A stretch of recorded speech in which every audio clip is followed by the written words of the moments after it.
குடியுரிமை திருத்த சட்டத்தை ரத்து செய்ய வலியுறுத்தி கோவை உக்கடம் பகுதியில் SDPI கட்சி சார்பில் குழந்தைகள், பெண்கள் உள்ளிட்டோர் கைகளில் மெழுகுவர்த்தி ஏந்தி போராட்டத்தில் ஈடுபட்டனர்.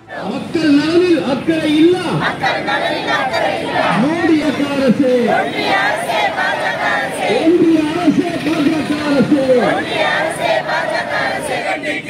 தேச மக்களை பிளவுபடுத்தும்